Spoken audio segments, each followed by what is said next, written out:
tema ini menarik gitu dan penting. Kenapa penting coba? Kenapa tema ini penting? Karena kalau orang bodoh, sekarang itu sudah ada artificial intelligence. Kalau orang kurang terampil, sekarang itu sudah banyak platform dengan berbagai aplikasi yang bisa membantu pekerjaan orang. Tapi kalau orang karakternya buruk atau lemah karsa, saya tantang, aplikasi apa yang bisa menolong? Ada nggak?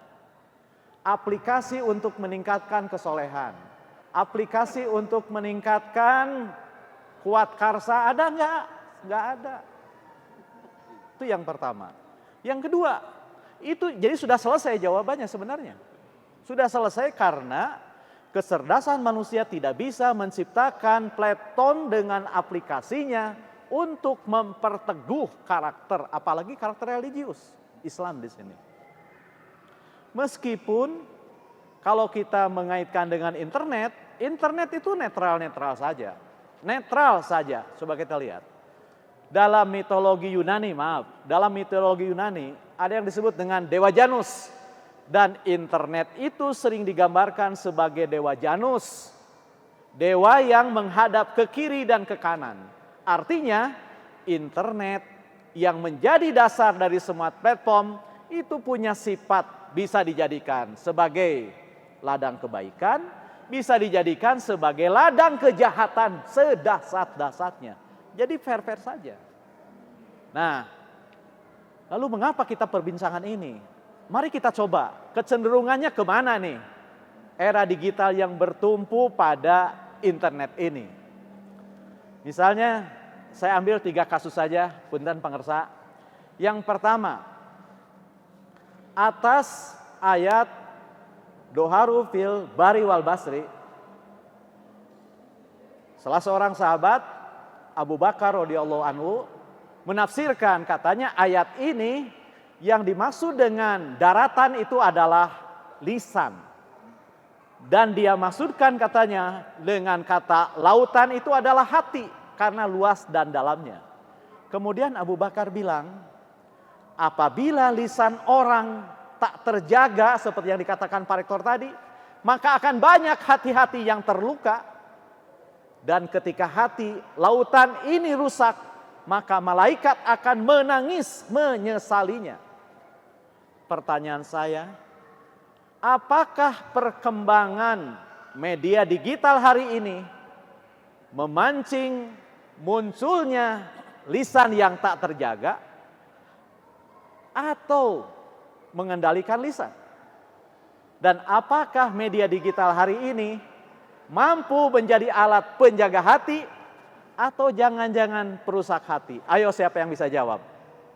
Cenderung ke menjaga lisan atau memancing kita mengata-ngatakan sesuatu yang tak berguna?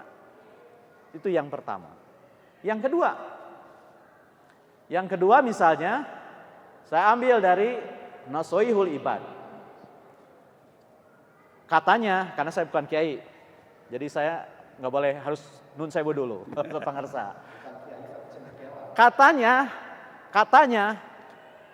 nafsu itu akan membuat penguasa jadi budak, sedangkan sabar itu akan menjadi budak menjadi penguasa. Contohnya adalah terdapat dalam kisah Nabi Yusuf dan Julaiha. Waktu itu sudah jadi Yusuf belum? Nabi belum? Belum ya? Belum, Prof. Cecep belum ya? Masih Yusuf dan Julaiha. Yang jadi penguasa siapa saat itu? Julaiha. Namun karena tergoda syahwatnya, dia menjadi budak nafsunya. Sebaliknya, Yusuf yang bisa menjaga dengan sabarnya, dia menjadi penguasa. Pertanyaan saya sekarang lagi-lagi, apakah media digital sekarang ini mendorong kita menjaga syahwat atau menjadi instrumen untuk mengumbar syahwat? Dan apakah media digital itu melatih kita tentang kesabaran atau memancing-mancing amarah dan angkara murka kita? Udah 2. Yang ketiga, ini contoh terakhir, kan contohnya banyak. Nggak boleh saya lebih panjang dari pengersa. Yang ketiga, kata Nabi Muhammad SAW, ada 4 pangkal dalam hidup, yakni adab, obat, ibadah, dan satu lagi harapan. Sedikit makan adalah pangkal obat, sedikit bicara adalah pangkal adab, sedikit berbuat maksiat adalah pangkal ibadah, dan sabar adalah pangkalnya harapan. Pertanyaan saya, apakah media digital mendidik kita untuk sedikit makan atau banyak makan, konsumtif, dan hedon? Lalu yang kedua, jika pangkal kita adalah adab, apakah media sosial kita mendidik kita untuk sedikit berbicara atau memancing kita berkata-kata tak berguna dengan berbagai platform dan aplikasi itu? Lalu jika pangkal kita adalah, pangkal ketiga adalah ibadah, yang dalam hal ini adalah pangkalnya sedikit melakukan maksiat, apakah media sosial kita sudah menjadi instrumen bagi tindakan kita yang sedikit berbuat maksiat atau malah mengumbar maksiat, syahwat dan lain-lain? Dan terakhir, jika pangkal keempat, sabar adalah pangkalnya harapan, apakah media digital kita sudah menjadi instrumen bagi kuatnya kesabaran kita sehingga kita punya harapan, atau kita hanya di PHP oleh berbagai media sosial? Jadi meskipun sebagai Dewa Janus sulit mengatakan kita aman berselancar di media sosial, karena ternyata tantangannya jauh lebih menggoda ketimbang peluangnya. Sebab sudah biasa hal yang baik itu nampak buruk, gitu kan, seperti mahasiswa yang mengerjakan tesis, disertasi kan gitu. Diantep, dia mengejar. Tapi begitu ditinggalkan, ketika makan ingat gitu kan, makan hilang selera. Tapi mau digarap jelek. Jadi itulah mungkin kudratnya, hal-hal buruk itu begitu menggoda, tapi hal baik itu berat kita lakukan. Saya sengaja ngambil akhir karena pertama soal medsos saya makmum Pak Rektor, masuk kategori yang kurang open. Karena memang untuk ukuran rektor, kalau open urusan begini habis energi. Makanya saya minta Prof. Karim lebih dulu supaya saya tinggal mengamini, kira-kira begitu. Jadi di mata saya juga sama. Kalau bicara tema ini memang menarik. Karena ketika media sosial sedemikian rupa, kemudian karakter kita tidak kuat, maka tawaran Pak Karim tadi banyak memberi manfaat atau madarat, pasti akan banyak madaratnya ketimbang manfaat. Sekarang contoh sederhana saja, silaturahmi saja ketika melalui media sosial itu akan membuat terdegradasi ya, nilai silaturahminya tidak. Jadi kalau bicara tentang manfaat dan madaratnya, saya kira lebih menarik unsur madaratnya ketimbang manfaatnya. Tapi yang penting untuk kita sekarang adalah bagaimana menghadapi situasi. Kalau saya, untuk umat Islam sebenarnya Al-Quran sudah memberikan pesan. Yang pertama misalnya surat Al-Asr lah yang paling gampang. Ketika Allah mengatakan demi masa, demi zaman, termasuk demi era digitalisasi. Kata Allah, innal insana lafi khusrin. Semua manusia ada dalam posisi rugi karena era tersebut. Tinggal persoalannya, kata Allah dalam ayat berikutnya, illalladzina amanu wa amilus solihat wa tawassaw bil haqqi wa tawassaw bis-sabr. Hanya orang yang memiliki kualitas iman menghadapi situasi ini yang bisa terhindar dari kerugian. Yang kedua, orang yang memiliki amal soleh, artinya bisa menciptakan kebaikan-kebaikan di era ini. Tadi kan digitalisasi itu netral, bisa positif, bisa negatif. Tapi di tangan orang yang memiliki kompetensi ini, tentu ini aman. Dan untuk bisa berbuat amal soleh di era ini, tentu dibutuhkan kompetensi atau bahasa lebih umumnya harus profesional. Sebab nggak mungkin kita menciptakan amal soleh di era model begini kalau kita tidak memiliki kompetensi yang memadai. Baru berikutnya watawa sobil haq, watawa sobisol. Kalau saya menerjemahkan secara umumnya ini ya berkolaborasi, berkomunikasi dan saling memasarkan. Artinya melakukan apa itu? Pemasaran itu. Ya seperti saya sering bilang, Pak Rektor, kenapa orang Jawa Barat seperti Pak Karim yang sering tampil di media, tetapi tidak seringkali kita kalah kalau bersaing untuk di level nasional. Karena di mata saya salah satu penyebabnya kayaknya filosofi Prabu Siliwangi itu ada yang hilang di Jawa Barat. Kita baru cukup mengatakan silih asah, silih asih, silih asuh, tapi silih wawanginya nggak dilanjutkan. Padahal mungkin yang sebenarnya filosofi Prabu Siliwangi itu 4. Silih asah, silih asih, silih asuh, silih wawangi.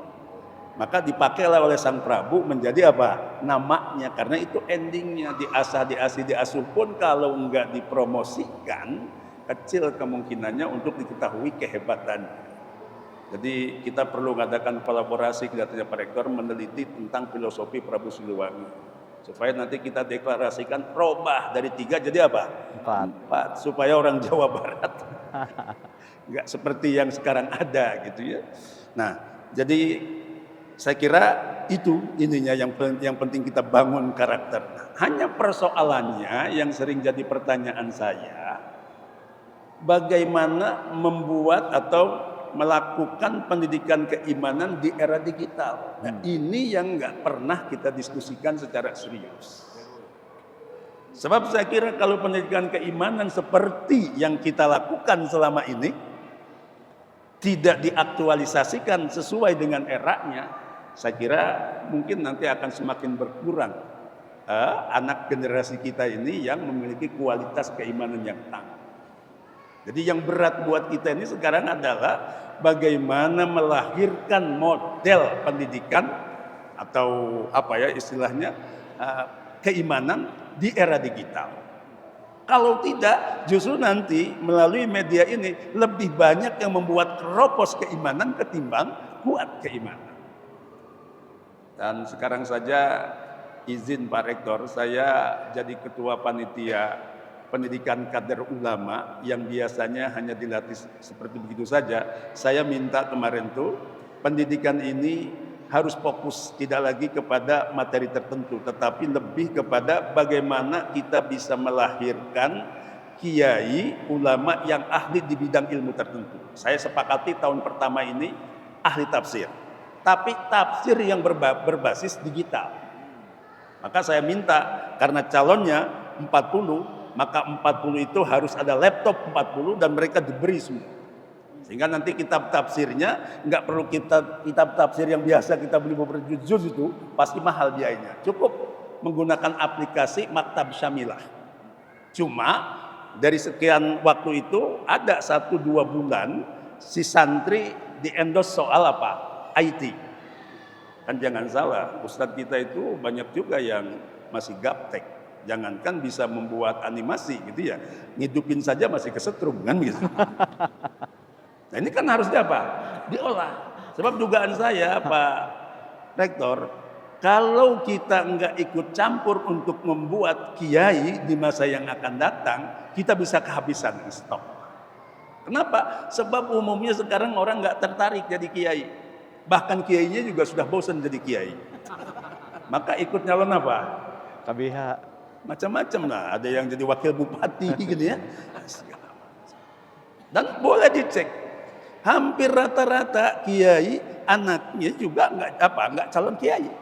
Bahkan hasil beberapa penelitian yang saya dapatkan, rata-rata yang mau menggeluti kitab kuning itu berlatar belakang dari ekonomi lemah yang memang tidak bisa kuliah, akhirnya apa? Pesantren. Tapi selesai pesantren, dia nggak punya lahan, akhirnya dia nggak melakukan apa-apa. Bergaul di terminal, maka kebetulan ilmunya agak kuat, punya hizib, ya. Akibatnya apa? Jadi apa? Pimpinan apa? Pimpinan preman. Terminal. Karena punya kekuatan ilmu kan begitu. Ya. Nah, ini kita akan ambil nanti, kita akan tes. Dan saya ke Majelis Ulama sudah mengatakan jangan ada afirmasi. Kalau dari satu ini nggak ada, sudah biarkan saja. Biar jadi pembelajaran buat pemimpin daerahnya untuk berusaha bisa melahirkan masyarakatnya yang bisa baca kitab.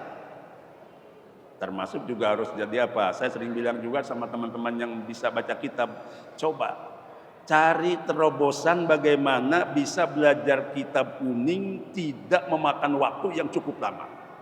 Dan sekarang kalau kita nyantri di pesantren, Pak, belum dianggap sempurna jadi santri kalau belum dudukan.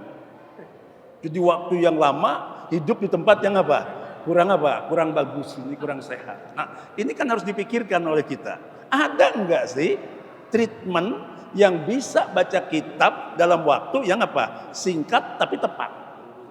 Ini kan harus dipikirkan oleh kita. Jadi kembali pada persoalan-persoalan ini, kita ini masih banyak PR. Ditambah lagi terus kan, era ini terus berkembang. Sementara yang mendasar saja kita masih banyak belum selesai, Prof. Saya bilang sama teman-teman, mau bagaimana tingkat keikhlasan bagus di umat Islam kalau treatment tentang ikhlas baru dipesankan melalui ayat dan hadis. Kita coba lihat. Disuruh ikhlas, karena ikhlas ini sangat menentukan gitu ya, amal kita. Tapi untuk ikhlasnya baru berdasarkan nih ayatnya, nih hadisnya. Tapi treatmentnya bagaimana? Maka saya bilang sama teman-teman, yuk kita bikin mesin cetak ikhlas. Supaya ikhlas itu di kalangan umat betul-betul apa? Ya, sekarang ini kan ikhlas sudah fluktuatif gitu ya. Waktu masih ta'arufan, nunggu calon istri 3 jam di stasiun, enjoy saja. Bahkan begitu datang senyum kita. Sekarang sudah jadi istri, nunggu 10 menit, berapa kali klakson bunyi, kan begitu. Berarti kan sudah rusak ininya. Nah, saya melihat salah satu penyebabnya ini adalah persoalan ikhlas yang belum kita buat mesin cetak ini. Jadi baru harus ikhlas, ini ayatnya. Harus ikhlas, ini hadisnya. Tapi bagaimana treatment untuk melahirkan orang-orang mukhlasin, kita belum pernah kita pikirkan. Dan saya bilang sama teman-teman para dosen, jangan berharap mesin cetak ikhlas lahir dari pesantren. Ini harus dari kampus, khususnya kampus PTKIN, kampus saya. Yang tadi memang sejak saya jadi rektor, Pak Rektor, itu saya makruhkan Sivitas nyebut UIN. Kenapa? Karena di Sunda. Kalau di Jakarta mungkin saya anggap boleh nyebut UIN. Karena di Jakarta kan mau kemana? Mau ke UIN aman. Kalau di Bandung, mereka mana? Mereka UIN. Sama istrinya, mangga sing lancar kan? Satu saja yang nikah lagi saya diinvestigasi kan begitu. Apalagi kalau nanti doa ini dimakbul semuanya. Repot itu rektor. Dia yang enak, kita yang repot kan? Maka saya bilang makruh. Di samping yang kedua supaya setara dengan ITB, karena ITB juga kan nggak hitam, jadi supaya ada lah. Nah, jadi kecil, tapi ini kalau nggak diabaikan itu bisa bersiko. Jadi memang dari seucapan saja itu harus kita kita tata sedemikian rupa menjadi karakter kita gitu, bahwa yang kecil pun kita pikirkan demi untuk melahirkan kebaikan-kebaikan. Nah, jadi ini persoalan kita. Ada di antara teman yang menggugat saya, Pak, ikhlas itu susah cari indeksnya. Itu kan soal misteri, soal apa? Abstrak. Bahkan dia mengatakan itu sirrun min asrori, kata kata Allah, rahasia dari rahasiaku. Kalau saya, ya oke lah itu. Justru dari situ nanti kita cari. Mungkin nanti berubah paradigma ininya. Penelitiannya tidak positivisme mungkin, udah pakai apa nanti kita itu. Kita harus berani juga. Tapi saya katakan di luar sana bule bisa membuat indeks bahagia. Kan sehingga ada negara yang paling tinggi tingkat bahagianya.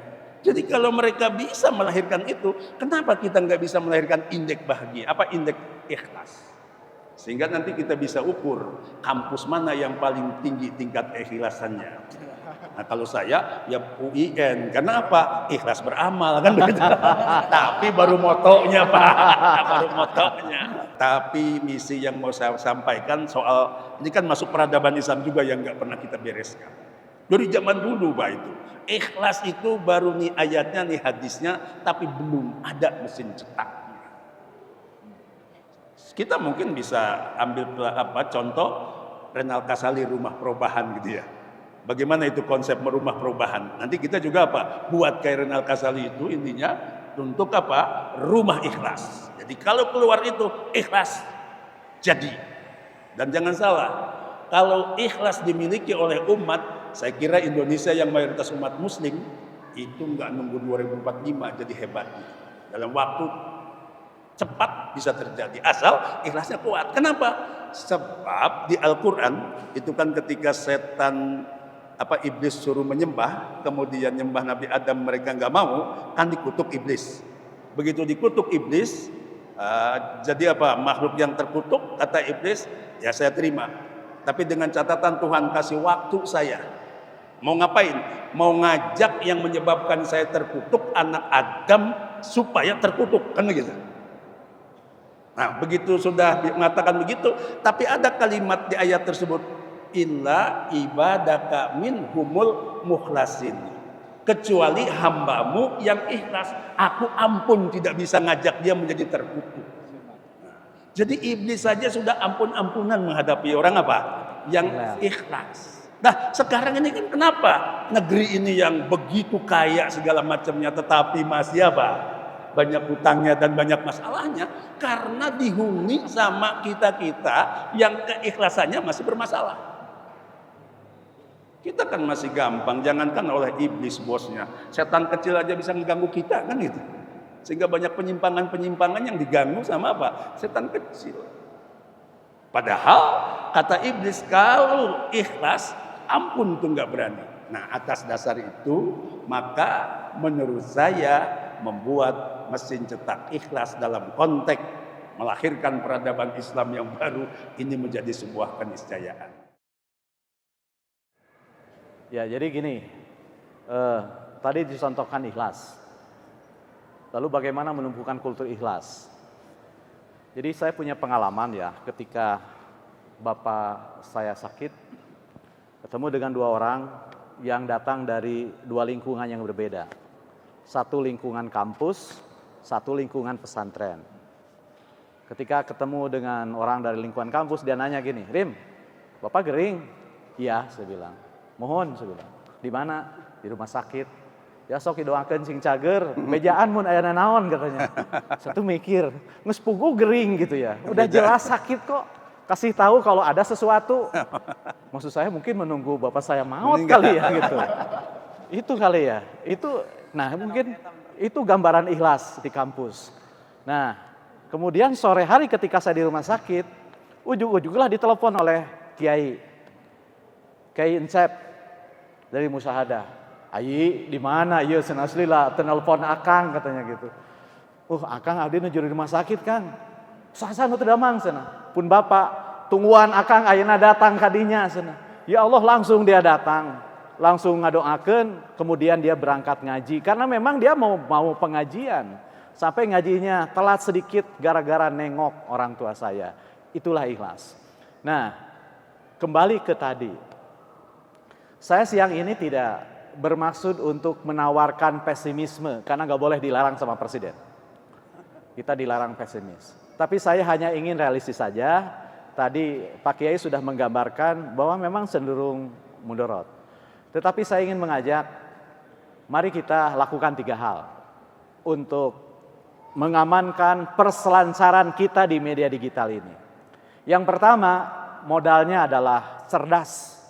Cerdas apa? Cerdas dan punya prinsip. Jadi platform apa saja, aplikasi apa saja kita terima sejauh 2 hal. Yang pertama technologically adaptive dan socially beneficial.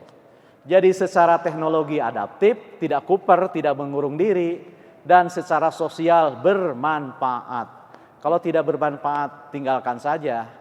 Gitu. Coba siapa yang tidak punya Instagram? Tidak punya Instagram, termasuk saya tidak punya. Twitter, suka main Twitter? Enggak. Tuh, saya enggak. Jadi alhamdulillah tenang. Ketika pulang talkshow di salah satu TV dan talkshow itu panas sampai studio itu dikepung, saya di jalan ditelepon terus-terusan sama produser. Sudah nyampe mana, Prof? Nyampe mana, Prof? Belum pernah saya ditelepon dari Jakarta sampai Bandung terus-terusan. Kemudian baru saya tanya setelah sampai rumah. Ayah naon sih tanya terus. Ini katanya panas, ancam-ancaman di Twitter. Takut Prof terancam. Enggak, sama damai-damai aja saya bilang. Kok bisa? Ya bisa karena temukan Twitter. Jadi tenyaho nu pas saya gitu kan. Tenyaho nu ngancam. Nah, yang kedua, karena kita hidup terkoneksi, maka pinter-pinterlah memilih jejaring dan teman. Gitu ya. Teman saya di Bandung bolak-balik ke Eropa. Sekolahnya cuma SMA. Keahlian dia hanya satu, suling. Niup suling bukan hanya dengan mulut, tapi dia bisa niup suling dengan irung. Jadi niup suling ku irung gak bisa ngalagu gitu. Dan itu dianggap sebagai dewa suling dan diundang ke Eropa. Nah, ada kisah, contoh yang agak serius, agak islami. Ada kisah digambarkan dalam Gulistan, Taman Cinta, Siroji Sa'di. Ada sepotong kuku yang tercium begitu harum. Kemudian kuku itu ditanya, wahai kuku, bagaimana bisa kau menjadi benda yang sangat harum padahal kamu adalah potongan kuku yang biasanya bau? Sang kuku menjawab, betul, aku ini tadi bau. Tapi hanya karena aku bekas menyentuh dan barang-barang dengan bunga ros yang harum, maka aku ke bawah harum. Jadi apa yang Anda share, apa yang Anda konsumsi, apa yang Anda tonton adalah gambaran diri Anda sendiri. Peradaban Islam itu ya pastinya disokong oleh pendidik, guru. Ini tentang ikhlas gitu. Apakah ikhlas ini bisa dijadikan dalil untuk menghilangkan profesionalitas? Saya ambil contoh begini, Prof. Ketika seseorang itu mengajar atau mendidik, katakanlah di lembaga namanya pesantren atau sekolah gitu ya, yang memang berbasis Islam, itu dia dituntut untuk ikhlas gitu, di bawah kata-kata ikhlas, tetapi dia tidak diberikan haknya. Sedangkan ikhlas itu dan profesionalitas itu berbeda gitu. Ikhlas itu kan yang kita pahami bersama itu melakukan amal semata-mata karena Allah Subhanahu Ta'ala. Sedangkan profesionalitas itu ya berarti dia memberikan hak yang sudah seharusnya diberikan gitu, untuk orang tersebut. Banyak mungkin contoh di kita itu orang-orang yang menghilangkan profesionalitas dengan kata ikhlas gitu.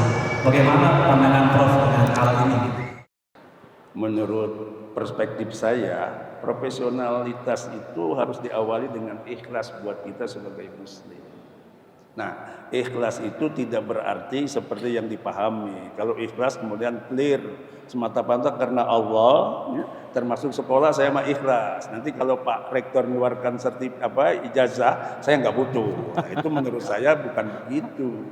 Kita memang semata-mata menuntut ilmu karena Allah. Tapi ketika kita menuntut itu dapat fasilitas-fasilitas tertentu, nggak boleh sombong juga, kan begitu. Cuma kalau ikhlas itu mengedepankan, kalau di pekerjaan, mengedepankan poin ketimbang koin. Jadi jangan bekerja itu berorientasi apa? Koinnya. Tetapi lebih kepada poin. Kita sedang melakukan sesuatu dalam kerangka itu. Tapi kemudian nanti ada koin, itu persoalan lain. Bukan itu. Ya. Kayak beginilah, tujuan saya mau ke UPI dari UIN. Terus di tengah jalan ketemu ada yang apa? Bening. Terus saya apa? Buang muka gitu ya. Ya pokoknya yang bening aja lah apa itu. Ya karena memang kelihatan, ya asal jangan dilanjutkan saja kan begitu. Ya dinikmatilah. Itu kan anugerahnya. Fatwa itu. Atau yang nggak boleh kan berkelanjutan kan begitu. Di polo api gitu ya. Tapi ya menjadi tersinggung orang ketika buang muka kan gitu ya. Jadi normal saja kan begitu. Yang penting dijaga oleh kita ini jangan sampai berkelanjutan. Atau gampangnya beginilah. Mau ke UPI kemudian tengah jalan ketemu ada orang yang memberikan sesuatu. Apa kemudian kita tolak? Nah, tentu apalagi kalau memang barang itu juga ada manfaatnya untuk kita, saya tidak terima. Jadi lagi-lagi kalau saya pertama profesionalisme jangan hanya keahlian dalam bidang tertentu, tetapi juga harus diawali dengan keikhlasan. Sebagai muslim ya profesional, tapi dasar awalnya ikhlas, baru selanjutnya dan selanjutnya. Jadi ikhlas itu gampangnya kalau dalam konteks kerja mengedepankan poin ketimbang koin. Jadi jangan koin yang di depan. Kan banyak orang begini, saya akan buat program, ada nggak anggarannya? Tapi buat kita yang menganut ikhlas beramal, kedepankan poin, abai terhadap apa? Poin, bukan abai artinya apa? Ke belakang gitu. Ya sama kalau kayak di kita supaya karakter kita ini bagus. Kan umat Islam itu salah satu penyebab gampang pecahnya, gampang ributnya karena mengedepankan paham ketimbang akhlak. Padahal seharusnya akhlak di depan, paham apa? Di belakang. Kita ini kan kadang-kadang kalau pahamnya beda, maka akhlak apa? Robah. Ini yang menjadi persoalan. Padahal tadi kata Pak Rektor, Nabi diutus itu untuk urusan liutamima makarimal akhlak, bukan untuk menyempurnakan perihal pemahaman. Paham peluang bedanya sangat terbuka. Apalagi kalau udah masuk memahami pesan agama, ayat Al-Quran atau hadis. Jangankan pesan agama, suasana ruang tamu saya saja kalau dipahami sama orang tua saya yang berlatar belakang berbeda, satu dari Bekasi, satu dari Singapura. Kemudian saya undang ke Bandung, datang bapak saya yang dari Bekasi, duduk di meja, di kursi, langsung bilang enak ya di Bandung. Dia memahami ruang tamu saya enak dan nyaman, sejuk. Tapi begitu bapak mertua saya datang 10 menit kemudian duduk di samping bapak saya, kemudian apa bilang kata beliau yang dari Singaparna itu? Hardang-hardang teinjang Bandung teh, jangan gitu. Coba bayangkan, tempat yang sama kesimpulannya beda. Karena apa? Maka kalau peluang memahami Pak, beda itu sangat terbuka. Karena itu umat Islam kalau ingin kuat, maka kedepankan akhlak, kebelakangkan apa? Paham. Jadi paham itu di belakang, akhlak tetap di depan. Boleh beda soal pemahaman, tapi akhlak tetap mulia. Kalau begini dahsyat. Langsung saja, apa saja strategi dan kebijakan yang dapat diterapkan oleh lembaga pendidikan untuk mengarahkan pengguna media digital sesuai dengan norma-norma agama dan nilai-nilai sosial. Contohnya gini, di pendidikan di lembaga pendidikan ada sebuah aturan, contoh di pesantren. Santri tidak boleh bawa handphone, salah satu untuk pengendalian mereka.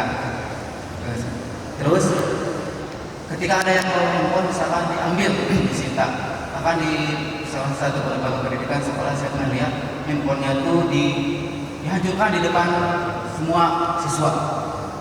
Itu kan mungkin tujuannya baru mungkin untuk mengendalikan ya bagaimana di era digital ini supaya terkendali. Tapi menurut saya itu juga tidak sesuai dengan nilai-nilai agama karena menghancurkan properti. Ya. Nah, mengenai strategi dan kebijakan yang tepat oleh lembaga pendidikan di era digital ini untuk lembaga pendidikan untuk mengendalikan bagaimana supaya norma-norma agama dan nilai-nilai sosial itu bisa tetap terlaksana di apakah itu di santri ataupun itu di kalangan orang umum gitu, ataupun di anak-anak sekolah dan lain sebagainya. Jadi kira-kira kebijakan seperti apa yang tepat untuk menangani masalah seperti itu? Ya, itu juga kebijakan itu kena kepada saudara-saudara saya ya yang pesantren. Memang santri tidak boleh memegang handphone dan kalau saya menghubungi juga kan melalui si Pak Kiainya, tapi itu lahar. Cuman ketika saya tanya kepada ini apakah hanya handphone yang ditahan? Ya. Kemudian laptop gimana? Laptop mah bebas katanya. Terus wifi ayah? Ayah. Nah ini dia. Teteken. Kene-kene atau gitu ya. Handphone dikumpulkan tapi laptop bebas. Sementara kan laptop malah lebih leluasa ya. Ya pakai nonton lah, ya pakai nelpon lah dengan Zoom segala macam. Jadi saya setuju ya ada conditioning. Artinya pembiasaan. Atau dalam istilah di jurusan saya itu istilahnya habituasi, pembiasaan gitu ya. Maksudnya menciptakan sebuah iklim di mana kita bisa mengendalikan rembesan-rembesan efek digital ini. Tetapi harus cermat begitu. Jangan sampai handphone yang ditahan tetapi laptop ada dan laptop kan bisa digunakan untuk apa-apa apalagi kalau wifi-nya kuat. Nah, maka dari itu maka tadi saya katakan saya tidak menyebut pembatasan perangkat ya. Saya lebih suka menyebut pengendalian diri. Karena apa? Karena ini kata guru ngaji saya ya. Dia nakut-nakutin santri gini. Ente hati-hati dengan serangan virus digital. Sebab dia bilang serangan virus digital itu lebih berbahaya dibanding jin dan setan. Saya diem aja dan nggak bisa komentar gitu, namanya kiai nggak dikomentari. Sudah beri contoh, coba kalau Anda pergi kemana-mana baca ayat kursi, insya Allah jin dan setan kan pergi. Coba kalau virus digital dibacakan ayat kursi, pergi nggak? Nggak ngaruh dia. Virus digital tetapnya masuk, ngabar kedip sendiri, gerak sendiri kan gitu. Santri lagi, ya Allah ya Karim. Jadi mungkin maksudnya adalah habituasi penciptaan iklim yang mendukung. Tetapi menurut saya hal terpenting adalah melakukan media literasi, artinya kesadaran bermedia.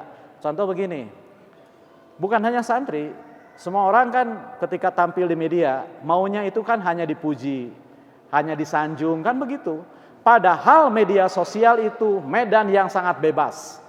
Tidak ada silsilah dan golongan darah di sana. Jadi orang-orang yang hanya mau dipuji dan disanjung jangan terjun di media sosial. Terjunlah dengan berkirim surat melalui email. Silahkan Anda kirim puisi kepada orang-orang yang menyukai Anda. Seburuk apapun puisi Anda pasti akan disanjung, betul tidak?